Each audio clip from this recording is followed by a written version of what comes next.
¿sabes lo más maravilloso? Que cuando uno da lo que tiene, es feliz. Cuando uno intenta dar lo que no tiene, se amarga a sí mismo y amarga a los demás. Cuando Juan y Pedro subían al templo, hubo una frase de Pedro que me encanta y él dice: lo que tengo, te doy. En el nombre del Señor Jesús, levántate y anda. Iban dos. No dijo: lo que tiene Juan, te lo voy a dar. Dijo: lo que tengo yo, te doy. Y no hay cosa más maravillosa que dar lo que tienes en el corazón. Y alguien dijo que cuando das lo que tienes, no estás obligado a dar más.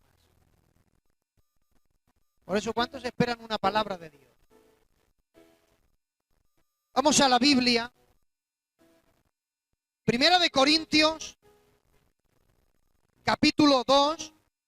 Yo voy a leer los 3 primeros versículos y luego vamos a seguir. Dice la Biblia: así que, hermanos, cuando fui a vosotros para anunciaros el testimonio de Dios, no fui con excelencia de palabra o de sabiduría, pues me propuse no saber entre vosotros cosa alguna, sino a Cristo y a este crucificado. Y dice el apóstol Pablo: y estuve entre vosotros con debilidad y mucho temor y temblor. Verán, el inicio de este capítulo 2 es el resumen de todo el capítulo 1. Para entender las cartas,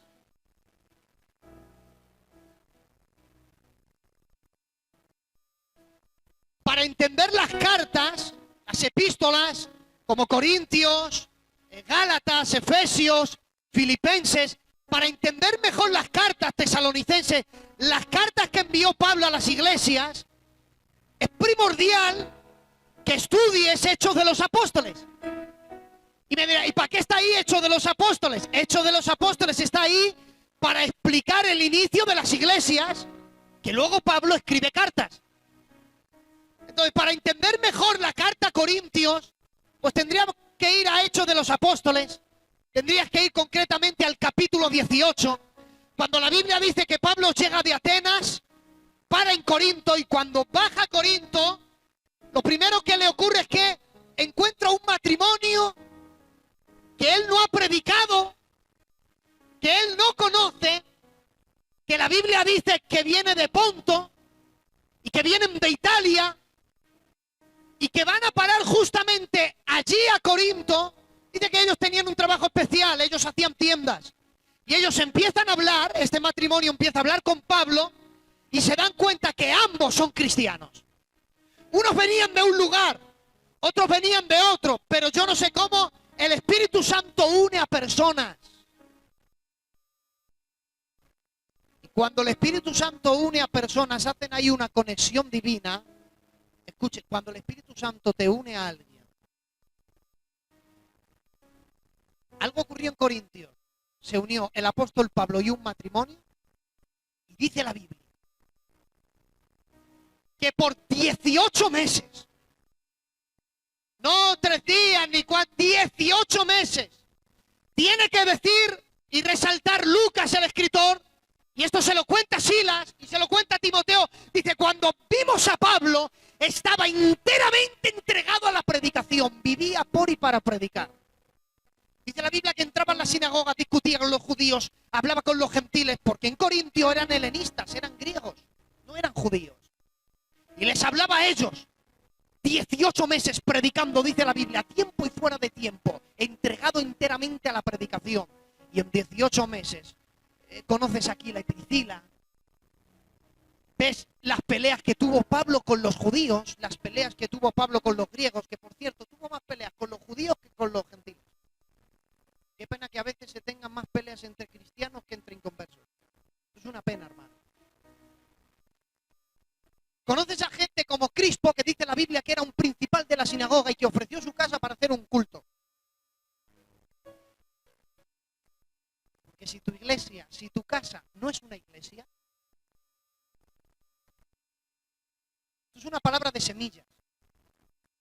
Después de estar 18 meses y de fundar una iglesia, Pablo fundando una iglesia, la ha establecido doctrinalmente. Les ha enseñado la doctrina fundamentales de la fe cristiana. 18 meses se marcha y él no para de trabajar. Se va a Éfeso y empieza a predicar, levanta otra iglesia en Éfeso. Llega un momento en que dice la Biblia que él tenía contacto a través de cartas. No había teléfonos, no había WhatsApp, pero la gente se escribía cartas.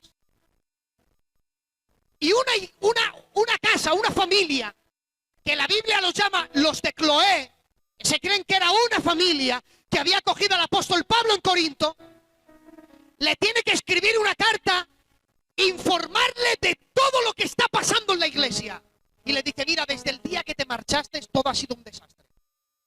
Es verdad que estábamos aquí volando en las nubes, pero te marchaste de Corinto, nos dejaste solo, y de ahí en adelante todo es un desastre. Los dones, la gente hace lo que quiere, nadie tiene orden, las santas cenas son un desastre, la gente en la santa cena se emborrachan, humillan a los pobres, los ricos viven mejor, los pobres viven peor, no tienen control de dones, no saben lo que es el amor, y les da una información. Entonces el apóstol Pablo escribe,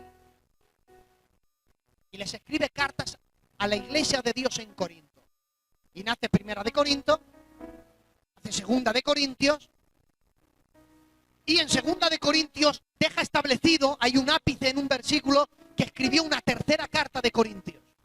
Fueron 3 cartas, lo que una de ellas se perdió, según Segunda de Corintios enseña.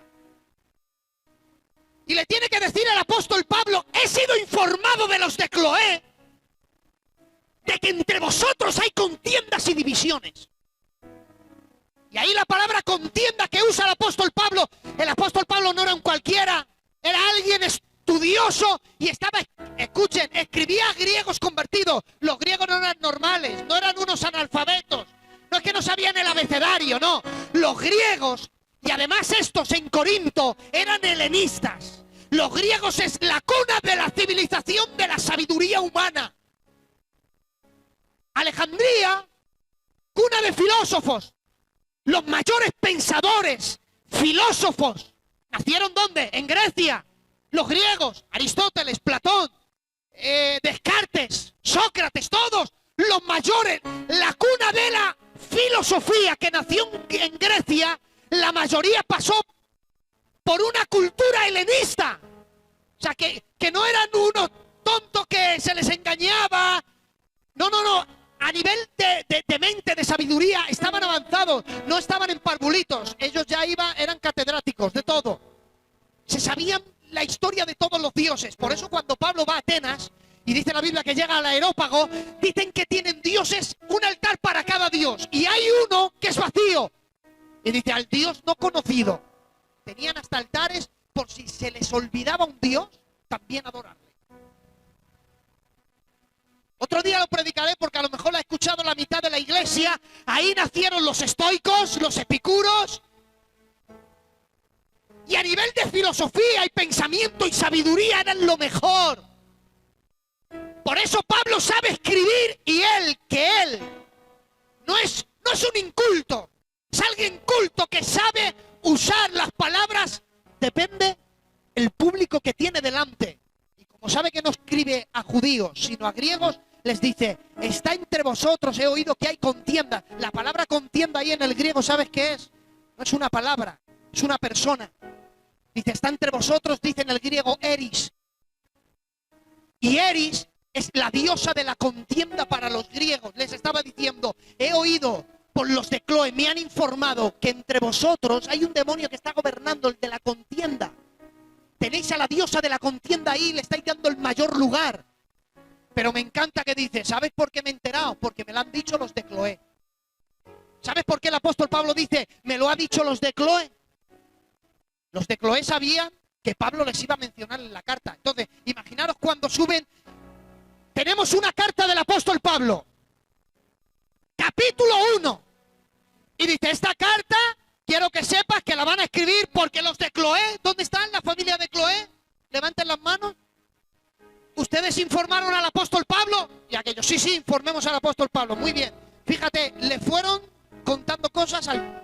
fundador. En este caso, digamos, vamos a llamarle el pastor. Es como que alguien va al IRA y le cuenta cositas. Pastor, oye, mira, fulano y mengano y el este hace esto. Pero no has visto el otro. Hace esto para aquí. ¿Has visto la María? El otro día no sé qué, no sé cuándo. Oye, ¿se has visto? Y claro, y uno espera a que el pastor diga, vale, lo voy a solucionar. Pero ahí llega ya, pero escucha, pero yo no te lo he dicho. Entonces no eres como los de Cloé. Tú no puedes denunciar algo si luego no vas a dar la cara para respaldar. Porque lo único que vas a hacer es sembrar. Oye, que esto, que me ha pasado a mí. Yo siendo pastor, a mí me vinieron y me dijeron, mira, te vamos a contar un secreto. Esto y esto, pero nosotros no te hemos dicho nada. Y dije, pues muy bien, pues no hago nada. Los de Cloé dijeron, tienen contiendas, envidia, son esto, es lo otro. Y Pablo dijo, vale, os voy a mencionar. Dice, no, dilo, si es que no mentimos. Porque cuando hables de alguien nunca mientas. Porque cuando uno viene con la verdad, hermanos, puede ir a cualquier lado. Y le dice, he sido informado. Y en el capítulo 1 les eleva el nombre de Jesucristo a lo más alto. Le dice, tenéis un montón de problemas, pero en Jesús encontráis la solución a todos vuestros problemas. Y cuando en el capítulo 1 ya los tiene así, con una solución, Cristo es la solución a todo, les escribe el capítulo 2 y le dice, y escuchad, yo cuando estuve entre vosotros,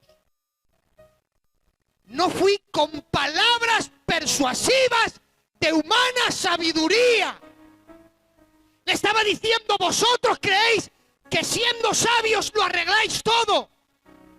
Porque ellos amaban la sabiduría, eran griegos. Todo lo que tenía que ver con sabiduría, ellos lo amaban. Pero Pablo les dice, escucha, que aquí no se trata de sabiduría, y menos de la humana.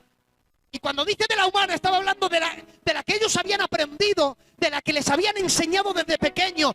Sabéis hacer todo. Tenéis una sabiduría increíble. Hoy día tenemos una sabiduría impresionante. Sabemos cómo predicar. A nivel de los predicadores, vamos a empezar desde aquí. A nivel de los predicadores sabemos predicar todo. Un mensaje hermenéutico se predica. De cristología se predica. De escatología se predica. Eclesiología se predica. No, ahora queremos un mensaje devocional. Se predica. Temático se predica. Expositivo se predica. Sabemos hacer un culto. Sabemos el tono de una alabanza. Sabemos cuándo levantar las manos. Sabemos cuándo gritar en medio de una adoración. Sabemos hacerlo todo. Pero dice el apóstol Pablo que esto no se trata de sabiduría humana. Y dice, sino que yo estuve con demostración del Espíritu y de poder. Les está diciendo, por encima de toda la sabiduría humana, hay algo más importante que si el Espíritu Santo no se mueve, no sirve de nada. Ahora, en otras palabras, no sirve de nada predicar si el Espíritu Santo no está presente. No sirve de nada cantar si el Espíritu Santo no está presente. No sirve de nada hacer los cultos si el Espíritu Santo no está presente. Porque esto no es humana sabiduría. Esto es Espíritu y el poder de Dios. Si no vas a hacer algo respaldado por el Espíritu Santo, mejor no hagas nada. Que la sabiduría humana llegará. Habrá un momento tarde o temprano. Por mucho que queramos saber hacer las cosas, hay cosas que la sabiduría humana no va a llegar. Ellos tenían la sabiduría humana en lo más alto y mira cómo sigue. Dice, si tenéis que arreglar las cosas, no es con sabiduría humana, es con el Espíritu y el poder de Dios. Y ahora él dice en el verso 5, para. Cuando ustedes estén leyendo la Biblia y encuentren en el Nuevo Testamento la palabra para, la cambiáis por propósito. Cuando cambiamos esta frase por lo que significa, dice, y ni mi palabra ni mi predicación fue con palabras persuasivas de humana sabiduría, sino con demostración del Espíritu y de poder, con el propósito de que vuestra fe no esté fundada en la sabiduría de los hombres. Esto no es cosa de hombres. Esto no es como sabes hacer las cosas. Esto no es a tu manera, esto es a la manera de Él. A veces Dios se mueve de unas maneras muy raras, muy extrañas. Y cuando ya les ha presentado que no se trata de sabiduría, dice el verso 6, sin embargo, el apóstol Pablo les va a introducir en un mundo que ellos desconocen. Mira, los griegos, que eran los que más dominaban, digan todos sabiduría. En tema de sabiduría, ¿qué les vas a enseñar a los griegos? ¿Qué les vas a enseñar a los griegos? Si son la cuna de la sabiduría, ¿qué les vas a enseñar de sabiduría a los griegos? Y el apóstol Pablo, inspirado por el Espíritu Santo, les va a introducir en un mundo de sabiduría que ellos desconocen. ¿Todos me están entendiendo hasta aquí? Y dice: sin embargo, hablamos sabiduría entre los que hemos alcanzado madurez. Estaba diciendo, vosotros sabéis de mucha sabiduría, pero yo os voy a hablar de una sabiduría que vosotros no entendéis porque no sois maduros. Imagínate decirle eso a gente sabia. Les dice: y sabiduría no de este siglo, ni de los príncipes de este siglo que perecen. Y dice el verso 7: mas hablamos sabiduría de Dios en misterio, sabiduría oculta.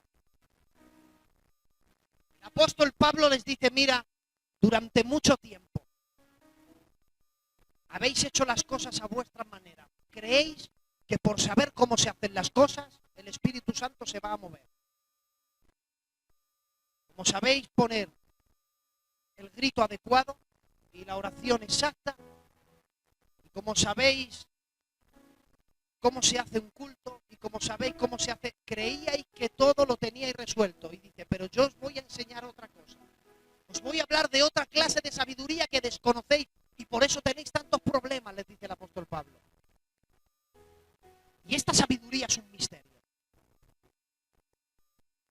En la Biblia la palabra misterio no es algo difícil de entender. ¿Ha visto?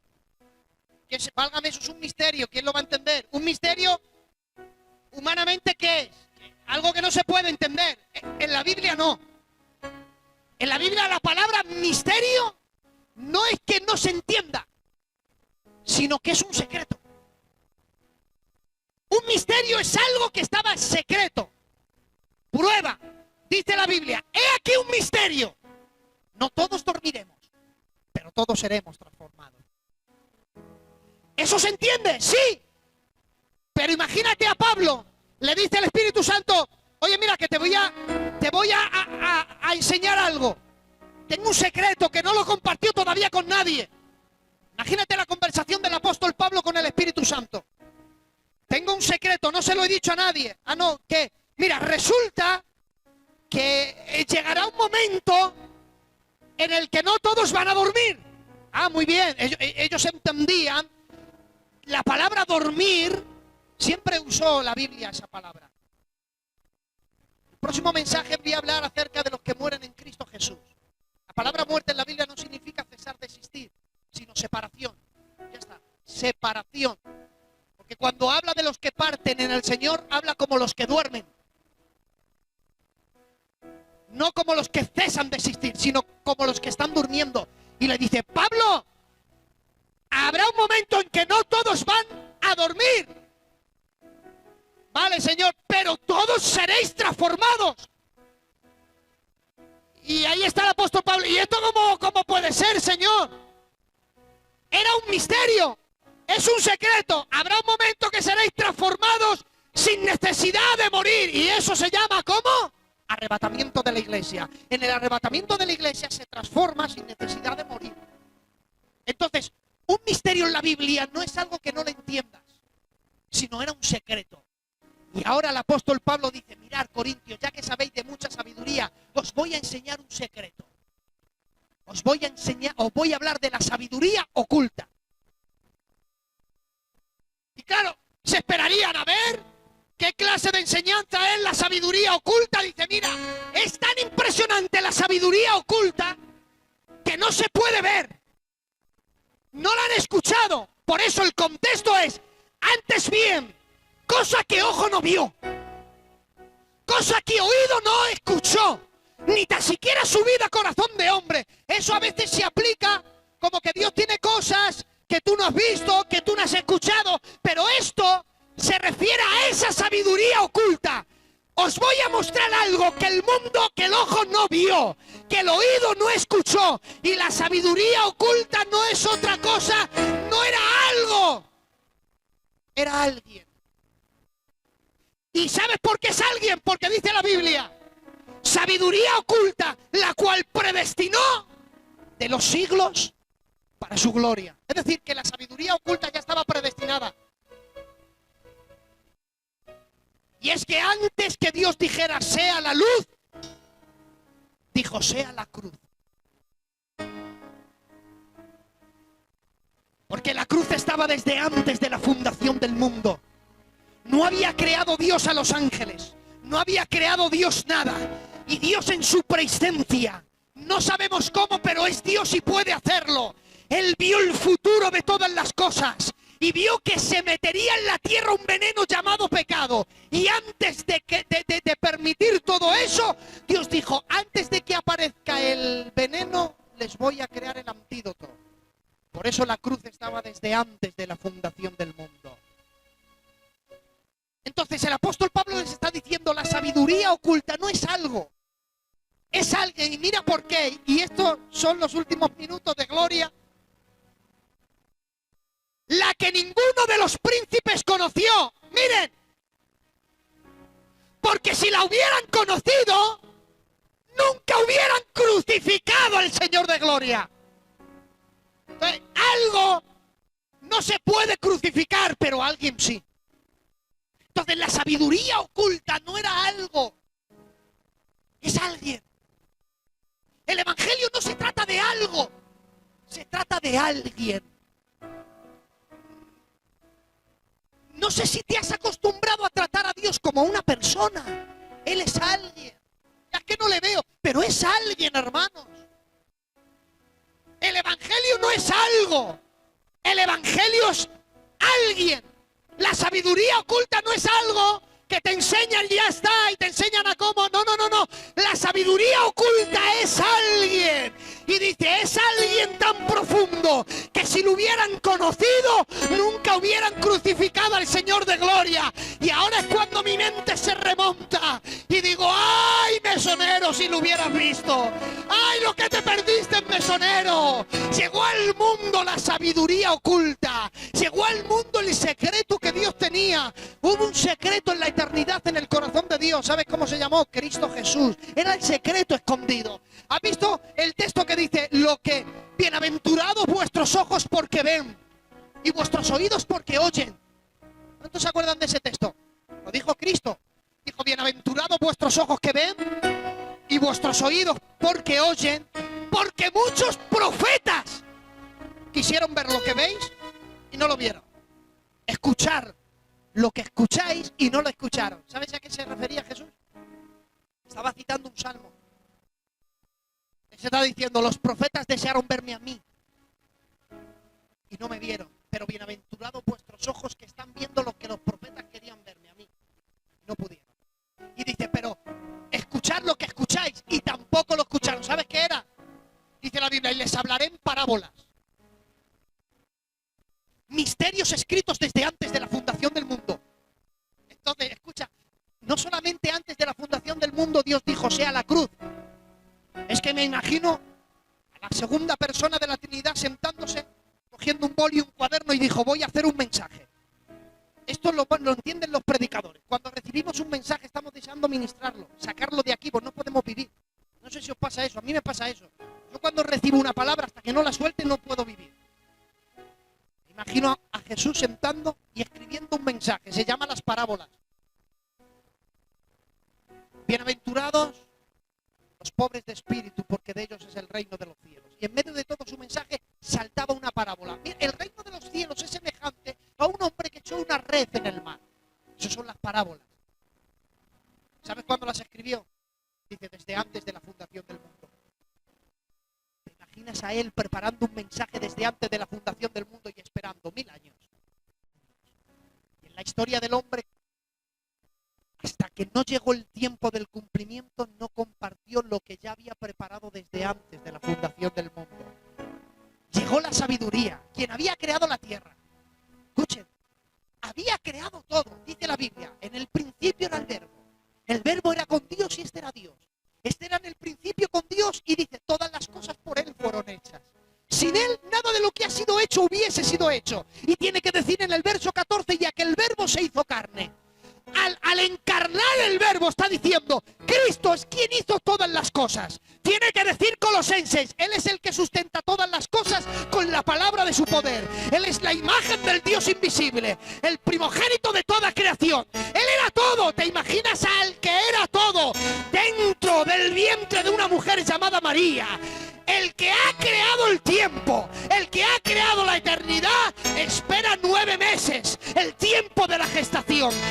Imagínate al Hijo de Dios, poco a poco, empezando a crecer, que no puede valerse por sí mismo, que no puede caminar, pero los brazos de una mujer llamada María le tienen que cuidar. Imagínate cuando Cristo empezó a dar los primeros pasos, tenía que ir su mamá por detrás a ver si se caía, y esto es algo que nos pasa. Yo tengo a mi nieta, el otro día, ella medio ya anda, pero la dábamos una cosa porque nos daba miedo. ¿Por qué? Porque se puede caer, todavía no domina. ¿Imaginas al Hijo de Dios empezando a aprender a caminar sus primeros pasos? No te me pares porque escuchen, yo necesito que piensen. El que ha creado la boca empezó a decir sus primeras palabras. ¿Cuáles fueron sus primeras palabras? ¿Lo has pensado? ¿Te imaginas al Hijo de Dios empezando a crecer? Escuchen, le empiezan a salir sus primeros dientes. Por favor, que ha creado todas las cosas. Imagínate a María mirándole, José, te están saliendo los dientes. Es que no creemos que Jesús vino aquí como un superhéroe así. Vino, ¡pum!, a los 30 años predicó, le mataron. Y no, hermanos, que así no funciona el plan maravilloso de Dios, que esperó el tiempo. El que crea el tiempo se somete a lo que Él ha creado y poco a poco le empiezan a crecer sus dientes. Pero hay algo más maravilloso que antes que Él viniese a este mundo. Ay, mesonero, ¿quién te diría a ti quién iba a ir a caer en tu mesón? Dice la Biblia. Y dio a luz a su hijo primogénito y lo envolvió en pañales y lo acostó en un pesebre y no había lugar para él en el mesón. Claro, si lo hubieran conocido, nunca hubieran crucificado al Señor de gloria. Mesonero, qué pena. La sabiduría oculta estuvo en tu casa y tú no la viste. Diría José, va a dar a luz. Lo sentimos, todas las habitaciones están llenas. Va a dar a luz, compasión, por favor, que va a dar a luz. Las habitaciones están llenas. ¿Y qué hacemos? Mira, ahí hay un pesebre donde los animales, ahí, apañaros como podáis. Estuvo la sabiduría en tu mesón y no lo vistes. Qué pena, hermanos, que a veces esté la sabiduría en tu casa y ni tan siquiera le ves. Es que ¿cómo voy a ver a Dios en mi vida si tengo tantos problemas? Es que es verdad que a veces no ves a Dios en tus problemas. Claro que a veces no le ves porque los problemas te ciegan y no ves más allá. Pero no siempre, a veces la sabiduría está ahí pero oculta. Y las veces que ves a Dios en tu vida, esas no cuentan. Solo cuentan cuando tienes un problema y no le ves a Dios. Entonces sí cuenta, ¿dónde está el Señor? Pero ¿y cuándo está el Señor? Tenemos problemas todos. ¿Cuántos de aquí tienen problemas? Todos tenemos problemas, Pero por ejemplo, mira, ayer cuando estuve en el hospital viendo a la niña del Samuel, el Señor me hizo. Me dio una bofetada y me recordó que a veces está ahí y no nos damos cuenta. Que cuando me pilló a mí que vino los médicos, estábamos hablando y había 2 enfermeras. Miré yo a una de ellas y me miró y hizo como diciendo, ¿cómo me mira esta así? Ya cuando terminé le dije, no me conoces, ¿no?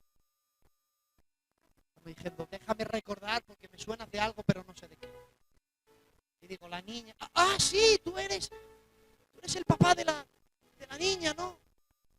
cuando mi niña estuvo muy mala. ¿Tú eres ella? Sí, sí. ¿Y qué tal? Dijo, mira, no puede ser. ¿Es ella? Sí, es ella. Digo, mira, la culpable, mi nieta. ¿Cómo ya tan grande? ¡Oh, increíble! Si cuando vino y hizo, la pared era blanca, era como eso, blanca. Blanca como las paredes. Estaba allí alguien que había trabajado en su misma época en la UCI. Pues como estuvo allí en la UCI, y le dice, es el padre de la niña de la UCI. Y dice la de la UCI, del caso famoso. ¿Qué tal está? Digo, mira, increíble. ¿Y qué tal ahora? Digo, bueno, te voy a resumir el caso. Dijeron, quien la estaba tratando, no sabemos, igual que ha venido, se ha ido, tu cuerpo se ha sanado solo. Y dice una persona que trabaja en la UCI, bueno, eso lo suelen decir por no decir que es un milagro. Estaba Samuel y la Miriam ahí en la habitación conmigo. Eso lo suelen decir los médicos porque no pueden decir, ha sido un milagro divino. Digo, bueno, ya que no lo dicen, lo digo yo. Ha sido un milagro y me dijo, es que a veces sucede.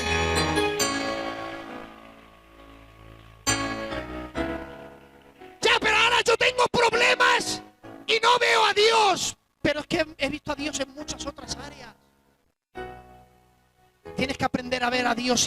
Él siempre está ahí, pero oculto. Él es una sabiduría oculta. Él está ahí siempre. Cuando las cosas te van bien, está ahí. Cuando las cosas te van mal, también está ahí. Tienes que aprender a... Qué pena, mesonero, que no supiste verle. Pero escucha. Si le hubieran dicho a Herodes a quién estaba persiguiendo. Voy a terminar. Herodes, que no estás persiguiendo a cualquiera. ¿A quién te crees que estás persiguiendo tú? No había apenas 2 años de edad tenía Cristo. Y cuando Herodes se enteró que le proclamaban el rey de los judíos, porque esto es increíble. Mira, lo voy a contar, pero necesito que lo veáis, porque si no, no vais a disfrutar igual. Imagínate Herodes sentado en su trono. Herodes el grande, el que había mandado a matar a su mujer, a su hijo y a su sobrino. Porque decía, después de mí no reina nadie. Y el rey soy yo y nadie más. Conmigo mueren todos los reyes. Y vienen 3 llenos de regalos. Creemos que eran 3 porque tenían oro, incienso y mirra. Por eso se cree que eran 3. No eran reyes, pero eran magos, eran estudiosos de las estrellas. Y vienen. Los que trabajaban en Palacio Mi Rey, tenemos a unos que vienen, ¿de dónde venís? De Oriente. Vienen de Oriente. Vienen a ver al rey, a presentarle presentes. Imagínate al rey Herodes con su corona. Rey Herodes que no es cualquiera. Mira cómo era, dice la Biblia. Se turbó Herodes y toda Jerusalén con él. Dijo, se ha enfadado el rey, nos mata a todos. O sea, que le tenían miedo a Herodes. ¿Qué nos presentáis? Y le dicen los magos, ¿dónde está el rey de los judíos? Y el otro haría así, haría.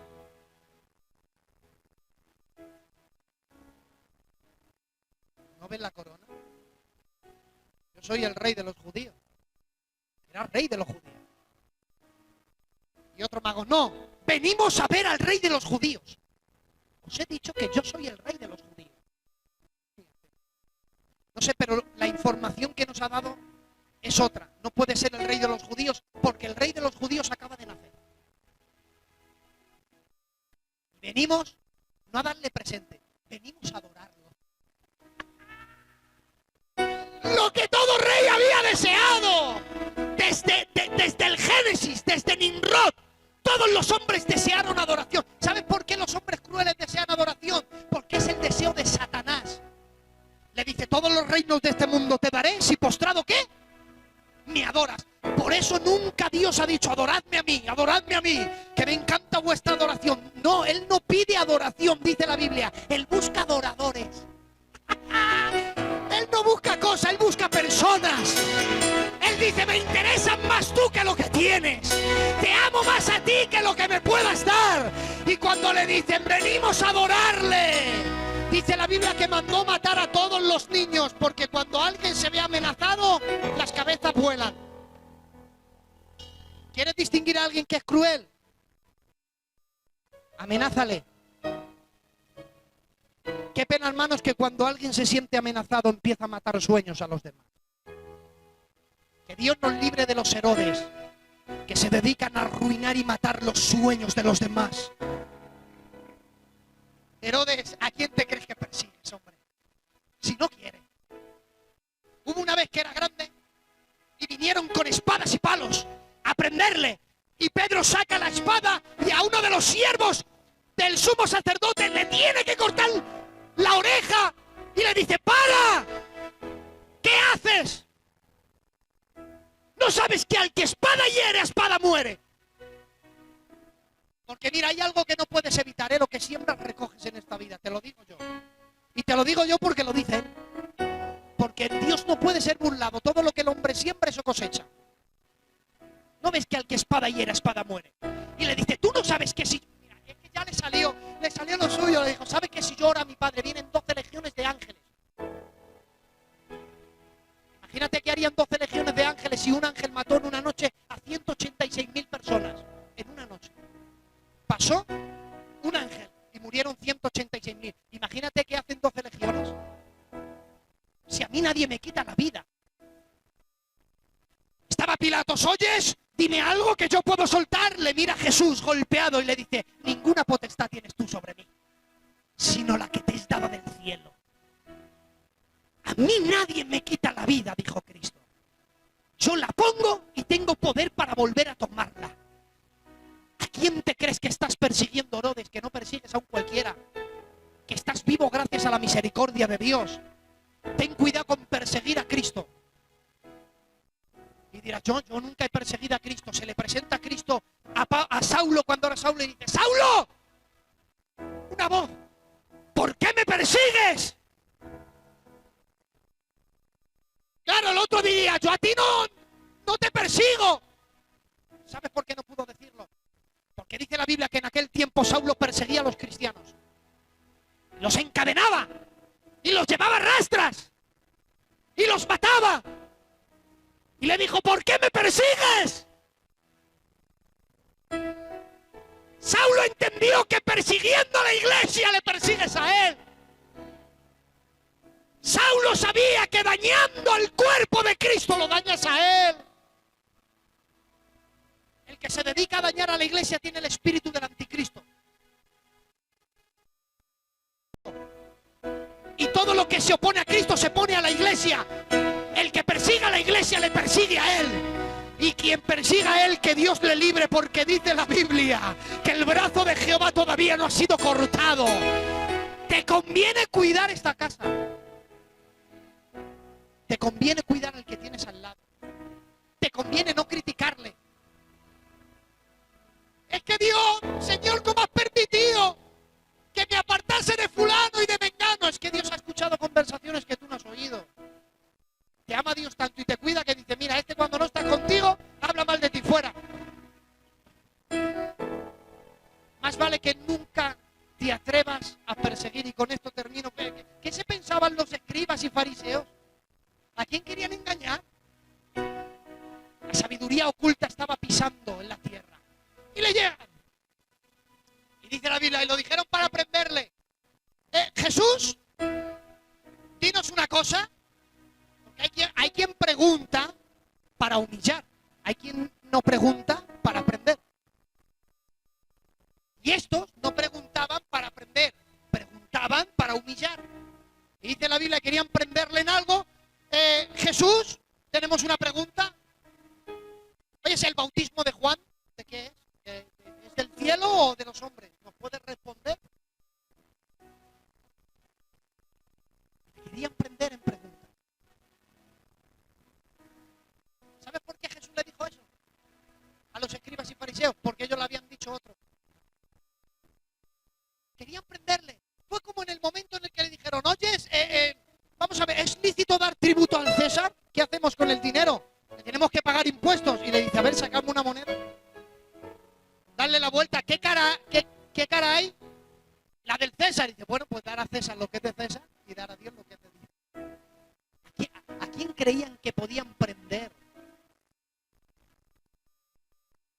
Gracias a un secreto que Dios tuvo guardado en la eternidad, todos estamos hoy aquí. Porque quien murió en aquella cruz fue la sabiduría oculta de Dios. Por guardar un secreto, se salvaron todos. ¿No te das cuenta que a veces por divulgar secretos matas a muchos? Qué pena que nadie pueda confiar en ti. Porque nada más te cuentan un secreto, sale del culto y ya lo sabe Torrejón. Qué pena, hermano. Que no pueda ir yo al Aarón y decirle, oye, Aarón, mira, me ha pasado esto. Se me ha ido la paloma, me ha venido un buitre y me he comportado como un impío. Qué pena, hermano. Y que ahora él, en vez de ayudarme, publique. Qué pena que él no venga a mí, oye, mira, que he tenido un mal día, me ha pasado esto, me ha pasado esto. Y digo, pastor, ¿estás enterado? ¿Estás enterado? Mira lo que ha hecho. Y luego le tienes en el coro y dices, qué pena, hermanos, qué pena.